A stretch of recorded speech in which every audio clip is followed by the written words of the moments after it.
पिछले वीडियो में मैंने आपको स्टॉकहोम के चेरी ब्लॉसम के पेड़ दिखाए थे और मैंने आपको कहा था कि यहाँ पे चेरी ब्लॉसम डे मनाया जाता है, जापानीज़ कल्चर को सेलिब्रेट किया जाता है उस दिन।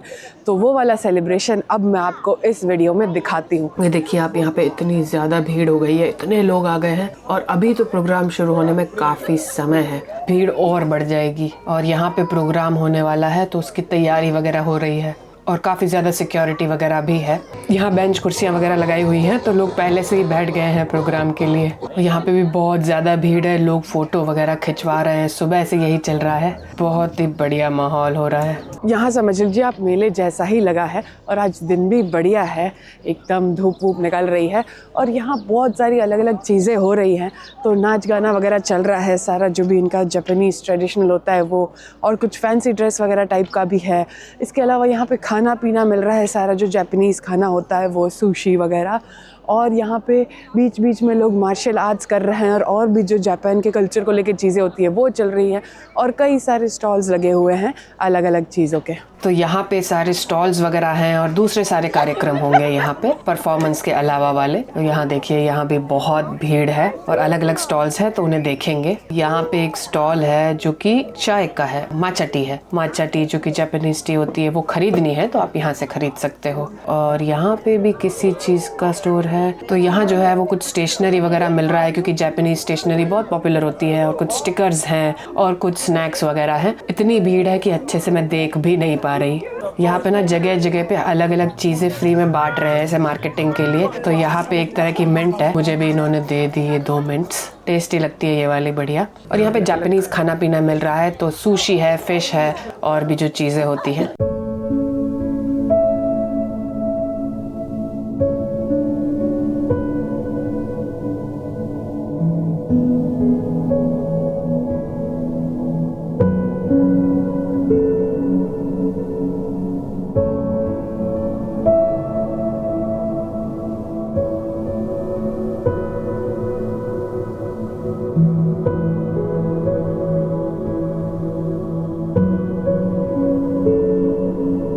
मेरे पीछे भीड़ देखिए आप, भीड़ बढ़ती ही जा रही है।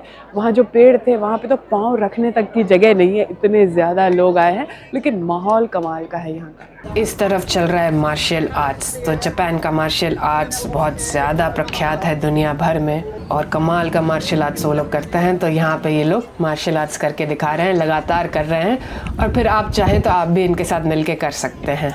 तो बहुत सुंदर लग रहा है देख के। तो पहले तो सिर्फ फिल्मों में देखा है, लेकिन रियल में देख के अच्छा लग रहा है। और यहाँ पे दूसरी तरह का मार्शल आर्ट्स चल रहा है और यहाँ पे बच्चे वगैरह जो है वो सीख के फिर इसे कर रहे हैं यहीं पे। जिसको मार्शल आर्ट्स की समझ ना हो उसे यही लगेगा कि अरे मार रहे हैं एक दूसरे को, लेकिन ऐसा नहीं होता है। ये भी एक अलग ही कला है, मुझे भी थोड़ी बहुत ही समझ आती है वैसे। और भीड़ देखिए आप, इतनी भीड़ है और इतने तरह तरह के स्टॉल्स हैं यहाँ पे। और ये देखिए इस तरह के जापानीज़ कैरेक्टर्स यहाँ पे जगह जगह पे है।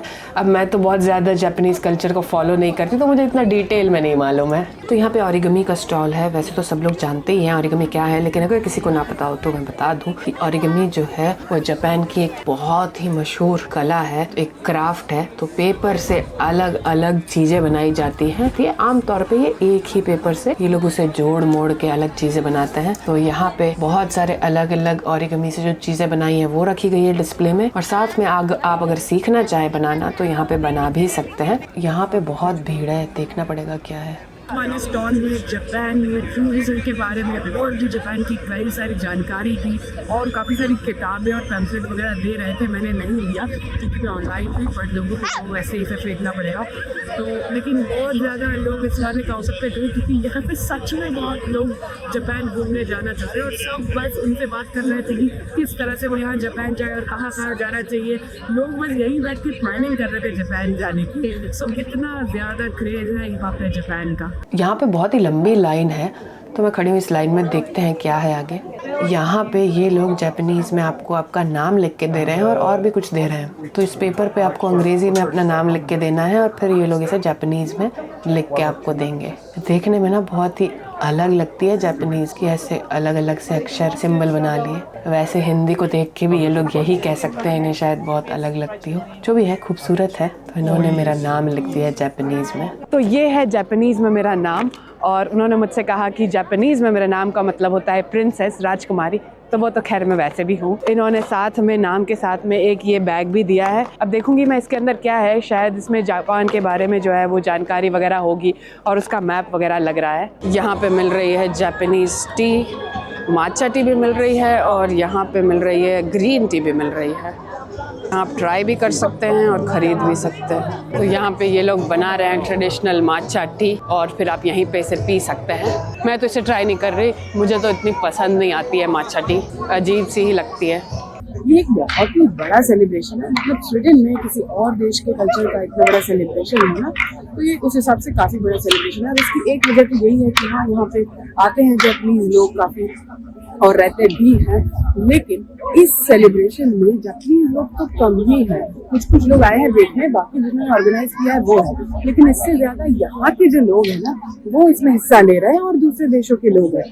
तो इसकी वजह यही है कि स्वीडन में बहुत ज़्यादा प्रभाव है, बहुत इन्फ्लुएंस है जापानीज कल्चर का। लोग बहुत ज़्यादा पसंद करते हैं जापान को। तो यहाँ पे वैसे ही आपको शहर में भी दिखेगा रेस्टोरेंट वगैरह इतने ज़्यादा प्रभावित है। इसके अलावा लोग वहाँ के म्यूज़िक से और फिल्मों से प्रभावित हैं और यहाँ के यंग लोग जो है वो प्रभावित है। जैसे दूसरे देशों से लोग शायद यूरोप घूमने आए, लेकिन यहाँ पे जो यंग लोग होता है उन्हें जापान जाना होता है और बस इसी हिसाब से इतना बड़ा सेलिब्रेशन है और लोग इतना ज़्यादा यहाँ एंजॉय कर रहे हैं। यहाँ पे हो गया है प्रोग्राम शुरू, तो सब लोग बैठ चुके हैं और अलग अलग तरह की परफॉर्मेंसेस हो रही हैं। यहाँ पे कुछ डांस की परफॉर्मेंस है, कुछ सिंगिंग की परफॉर्मेंस है, बीच बीच में छोटे छोटे कुछ स्किट टाइप के हो रहे हैं या लोग आके स्पीच दे रहे हैं। बहुत कुछ हो रहा है इसमें। अब इसमें कुछ चीज़ें अंग्रेज़ी में होती है, बाकी जो है वो यहाँ की भाषा में होती है और जो ये गाने वाने हैं वो तो जापानीज़ में ही है। तो देख के बढ़िया लग रहा है, बाकी समझ में ज़्यादा कुछ आ नहीं रहा, लेकिन देखने के लिए भीड़ बहुत ज़्यादा जमी हुई है। ये वाला ना बहुत मज़ेदार था, ऐसे अलग ही ड्रम से कुछ तो ये लोग नाच गाना कर रहे हैं। ये जापानीज़ इंस्ट्रूमेंट है एक।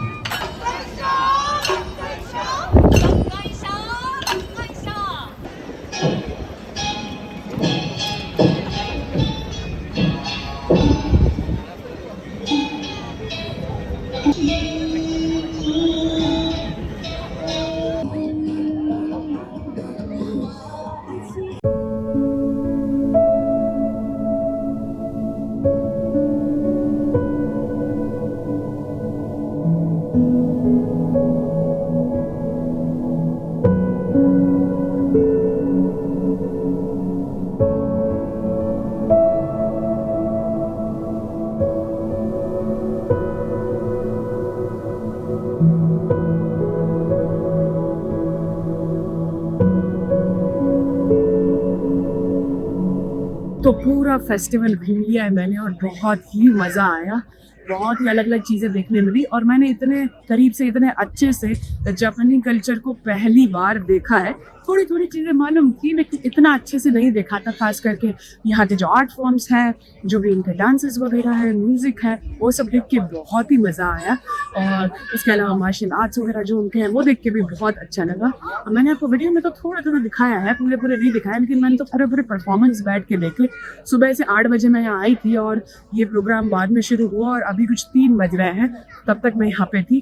और बस अब मैं वापस घर जाऊँगी और आप मुझे बताइएगा कि आपको ये वीडियो कैसा लगा और वीडियो अच्छा लगा है लाइक शेयर कमेंट सब्सक्राइब कर दें। हम मिलेंगे फिर अगले वीडियो में, सब तक के लिए बाय बाय।